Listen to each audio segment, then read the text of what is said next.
Este trascendente affair tuvo origen en Fenicia, y su visionario propulsor fue el dios Taautos, regenerado por los egipcios como Tot, reubicado luego por los griegos bajo las alas de Hermes, refundido más tarde con el Mercurio de los romanos.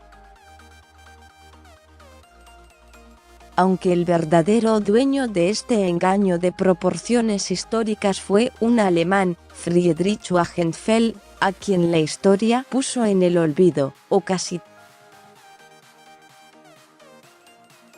Por los tiempos de Moisés, dice la leyenda, el dios Taautos fue consultado por el fenicio Sanchuniathon, amigo de la verdad, que basándose en sus informes escribió la primera historia de todos los tiempos.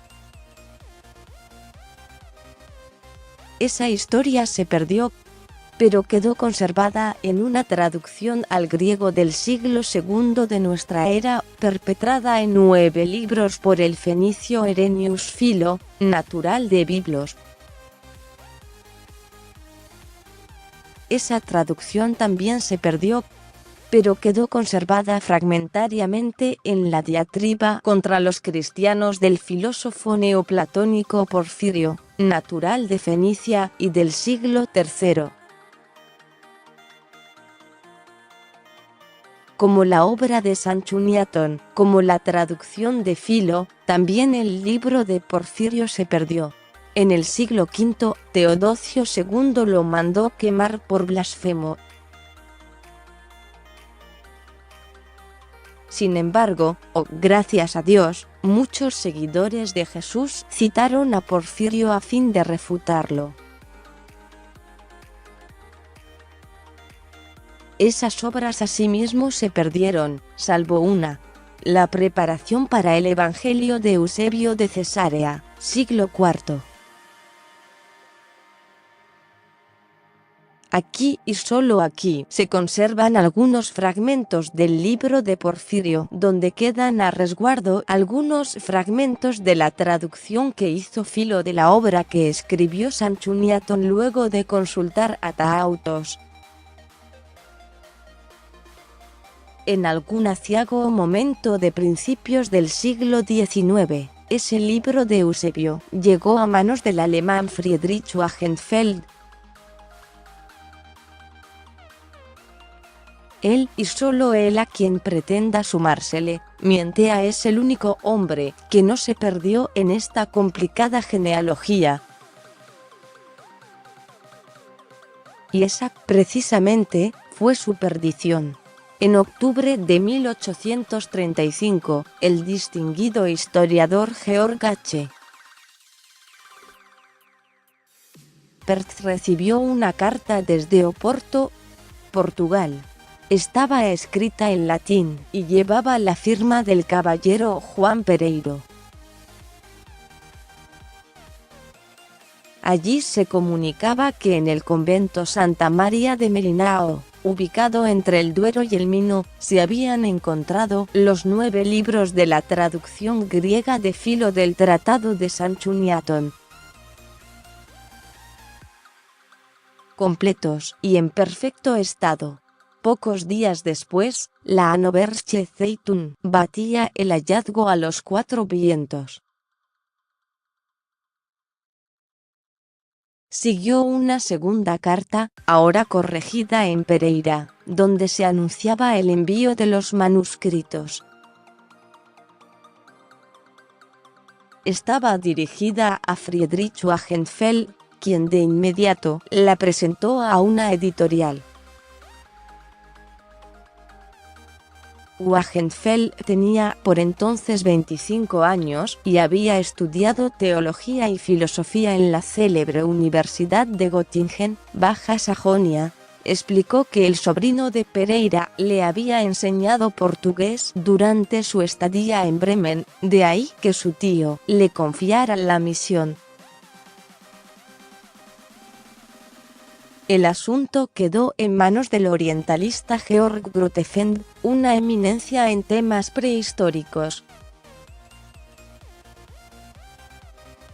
Por problemas de copyright, Los monjes le estaban pidiendo demasiado dinero a Pereira. La entrega se retrasó unos meses y solo ocurrió de a partes. En abril del año siguiente, Grotefend recibió la traducción de Wagenfeld y algunos fragmentos facsimilares de los libros de Filón. Con ese escaso material, preparó en un mes el prólogo que acompañaría la futura edición alemana.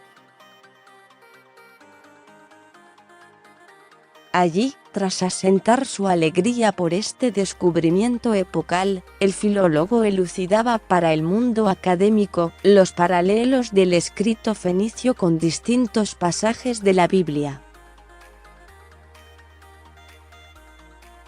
Se mostraba conmovido, ante todo, por el vuelo poético de los fenicios, hasta entonces tenidos por un pueblo de meros comerciantes. Con listas de reyes, cronologías comparativas y tablas ganadas a partir del texto, el erudito recuperaba para la historia del mundo los secretos mejor guardados de aquella civilización perdida. El hijo del orientalista Grotefend, Coman, no compartía la fascinación de su padre. Un amigo le había contado que en Portugal no existía ningún convento Santa María de Melinao, mucho menos una persona que se apellidara Pereiro, mucho menos algún monje en condiciones de redactar una carta en latín. A esto se sumaba el nada deleznable detalle de que el papel usado en las misivas era de fabricación alemana. Para probar sus pruritos, publicó la correspondencia completa en septiembre del 36. Wagenfeld no se dejó amedrentar, es probable que ni se haya enterado. Un hombre del siglo XIX que se ha propuesto componer en griego fenicio la historia apenas conocida de un pueblo difuso del 1000 a.C. no tiene tiempo para ocuparse del chiquitaje contemporáneo. Las pequeñas incongruencias en cuanto al marco del descubrimiento sirven para atestiguar su grandeza. Solo un perdedor trocaría siglos de tiempo recuperado por precisiones coyunturales que a nadie le importan. A principios de 1837, en griego fenicio con traducción al latín decimonónico, Friedrich Wagenfeld, 27, dio a luz en Bremen su histórico Sanchoniatonis Historiarum Feniciae libros novem Graece versos a filo biblio. Nadie, ni el propio Grotefend, se lo tomó en serio. En la reseña publicada por la revista de eruditos de Göttingen, Karl Gottfried Müller le importa menos negar la autenticidad del supuesto manuscrito que elogiar la tarea demencial de su autor. Su griego es convincente, su historia es verosímil, comprueba. Wagenfeld habría captado el espíritu de los antiguos historiadores, lo que le permitió plasmar la falsificación perfecta que engañara a lo más encumbrado del mundo académico. Sobre el final de su encomio, paternalmente Müller aconseja a Wagenfeld que deje de perder el tiempo con imposturas irrazonables y ponga su saber y su talento al servicio de la ciencia verdadera. Pero Wagenfeld, una vez más ajeno al acontecer actual, no se dio por aludido. Murió menos de una década más tarde, a los 36 años, perdido por el alcohol. Poco después de la muerte de Wagenfeld, Gustav Freytag trabajó su hazaña en la abultada novela El manuscrito perdido. Pero este recuerdo ya era parte del olvido. como el libro de Freytag, perdido hoy en los anaqueles de los germanistas. Las falsificaciones de Wagenfeld casi desaparecieron. Lo que se recuerda de él, en cambio, es un volumen de leyendas populares de Bremen que publicó en 1845, el mismo año de su muerte. Leemos en alguna inocente guía turística de esta ciudad. En rigor, al principio de la ciudad de Bremen hay una saga, pues nadie puede decir con seguridad cuándo es que surgió esta población. Aún hoy, la saga de la gallina y el pollito del escritor Friedrich Wagenfeld sigue siendo la historia fundacional de Bremen. Comillas, y más adelante. A Wagenfeld debemos también la conexión entre la saga fundacional y la leyenda que rodea a la imagen de una gallina sobre el segundo arco de la fachada de la municipalidad.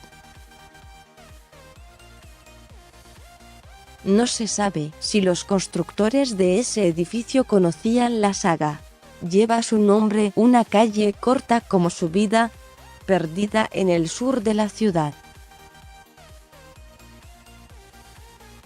Siga leyéndole Israel, de cómo una autora sin éxito se convirtió en la más brillante falsificadora de cartas literarias. Brian Dennis Lucas, el gran embaucador epistolar que puso en ridículo a un genio matemático,